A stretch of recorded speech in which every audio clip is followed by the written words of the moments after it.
నా నోటి నుంచి కథ పలికించినావు. ఆ కథని ఇంతకుముందే మన ఫోన్ ద్వారా గురువుగారికే చెప్పించినావు. నవ్వుతున్నావు మళ్ళీ.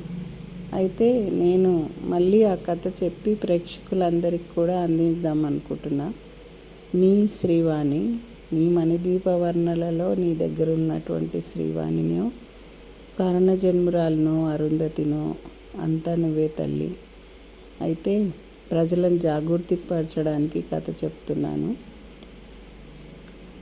తెనాలి రామలింగడు మార్గమధ్యంలో తల్లిని, బిడ్డని, తన భార్యని తీసుకొని మహారాజు దగ్గర పని పొందాలని, ఆయన దగ్గర ఆస్థాన కవిలాగా ఏర్పడాలని ఒక అంబిషన్తో వెళ్తుంటే మార్గమధ్యంలో మేకలను బలిస్తుంటారు మీకు, మహంకాళమ్మకి. అయ్యయ్యో, అది మే అని అరుస్తుంది. ఏంటి అది? మేకలను బలి ఇవ్వకూడదు, అది జీవి. ఎవరైనా అమ్మ పిల్లల్ని తింటుందా?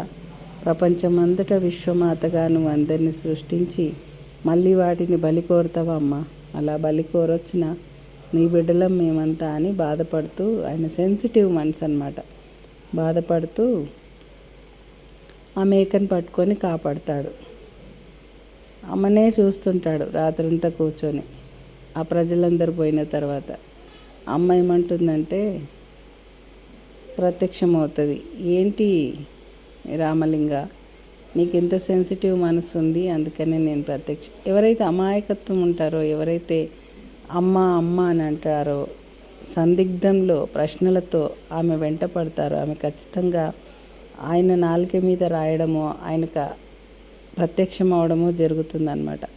అలా ప్రత్యక్షమవుతారు అమ్మవారు. ప్రత్యక్షమై రామలింగానికి ఒక కథను చెప్పాలి నేను.